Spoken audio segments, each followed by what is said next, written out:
In this video, you will learn about the psychology of seduction according to the author Robert Greene.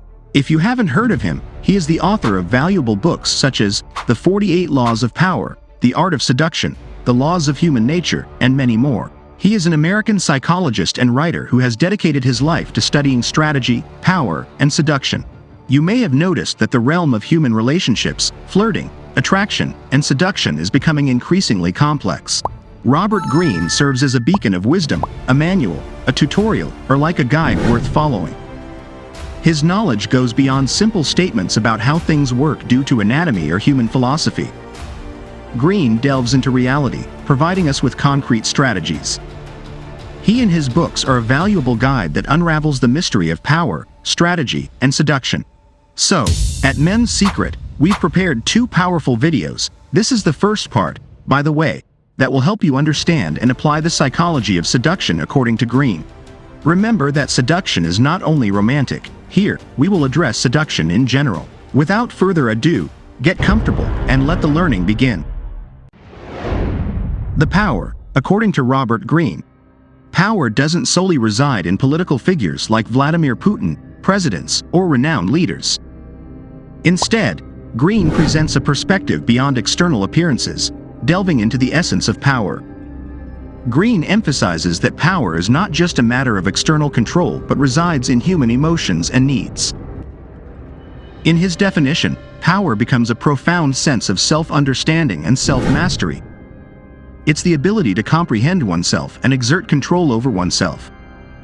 Further exploring Greene's philosophy, power manifests in the ability to influence the environment, to have a certain level of control over events and people in life.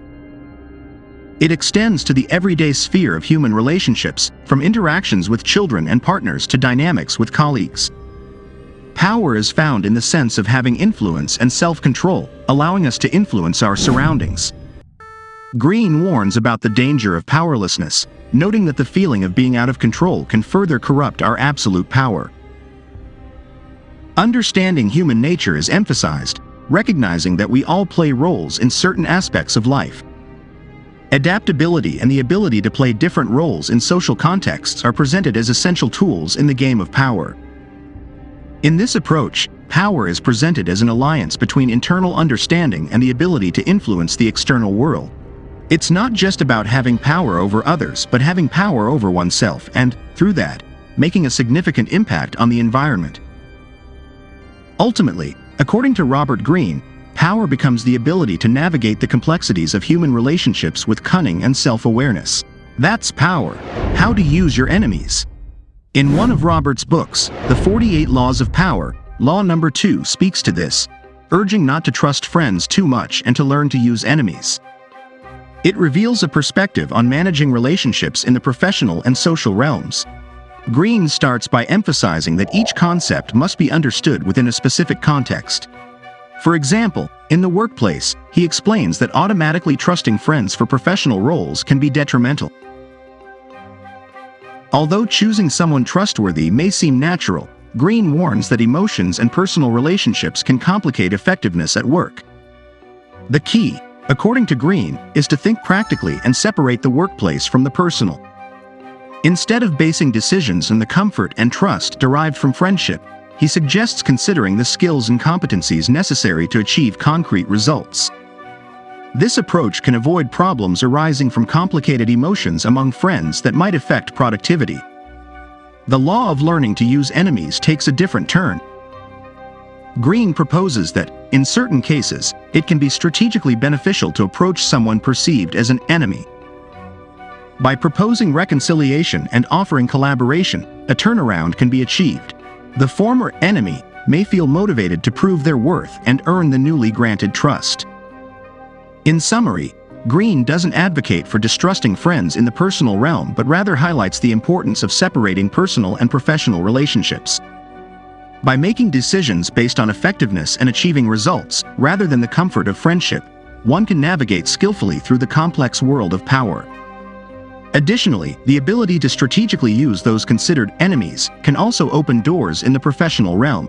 Hide your intentions and be a strategist. Robert Greene addresses the idea of concealing your intentions and acting strategically, offering a perspective on the complexity of human interactions, particularly in the professional realm. He begins by explaining that the application of these principles depends on the context and circumstances. In the highly competitive workplace of the 21st century, where rivalry and competition are intense, revealing all your intentions can be counterproductive. Greene suggests that, in some cases, maintaining a level of mystery can be a powerful strategy. The key is that in an environment where ideas can be easily copied and competition is fierce, prudence may dictate the need not to fully disclose your plans. This approach can be particularly useful for diverting attention or surprising the competition. However, Greene also emphasizes that there are moments and situations where sharing your intentions can be beneficial, especially when working with your own team.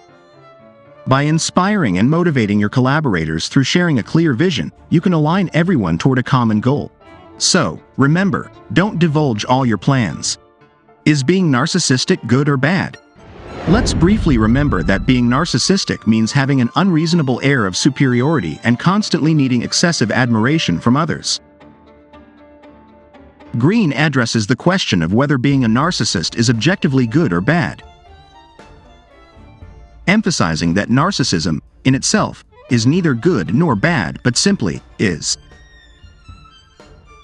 Greene explains that narcissism has roots in childhood, especially in situations where parental attention may not be as abundant as desired. The need to develop self-love in these circumstances leads to the emergence of narcissism as a way to protect and strengthen self-esteem. The key, according to Greene, lies in how we channel this narcissism. From his perspective, narcissism is not inherently harmful. It can be a positive driving force if used healthily and transformed into empathy and consideration for others. He acknowledges that everyone has a touch of narcissism, and the key is to be aware of it and direct it towards constructive aspects of life. Additionally, Greene emphasizes the importance of confronting and understanding our shadow or dark side. Accepting and being aware of our weaknesses and flaws allows us to channel those energies more positively and productively. Greene highlights the complexity of human nature and how, through self-awareness and strategic direction of our characteristics, we can turn even seemingly negative aspects, like narcissism, into tools for personal growth and success. Now, let's talk a bit about the power of seduction. Seduction and how this form of power can influence human relationships. Greene emphasizes that seduction is an elevated form of power because it allows people to experience pleasure, excitement, and interest, gradually reducing their resistance to proposed ideas and providing the seducer with the ability to influence them. The author distinguishes between two types of seducers, the cold and the warm. A cold seducer focuses on domination and may pursue specific goals such as money or sex. In contrast, the warm seducer engages in a game of mutual courtship and seduction, where both parties actively participate. Greene advocates for this more balanced and reciprocal approach to seduction. Regarding the qualities of a great seducer, Greene highlights the importance of being externally directed. This involves silencing the internal monologue of concerns about how we are perceived and instead focusing on the other person. Being a great seducer involves actively listening, understanding the needs and desires of the other person, and reflecting those aspects back to them. Genuine attention and interest in the individual, according to Greene, are powerful seduction tools. In the context of seduction, Greene emphasizes the importance of making the other person feel valid and recognized, as everyone craves appreciation. Providing that sense of attention, rare in everyday life, can be incredibly powerful. So, remember that if you want to apply seduction according to Robert Greene, it's not about cold manipulation but participating in a game of human connection, where both parties mutually seduce each other fairly. Genuine attention and active understanding of the other person are the keys to being an effective and ethical seducer. I hope you enjoyed this first part. The reality is that Robert teaches many things, and the video would be extremely long if we covered everything in one go. So, I invite you to subscribe and watch part 2.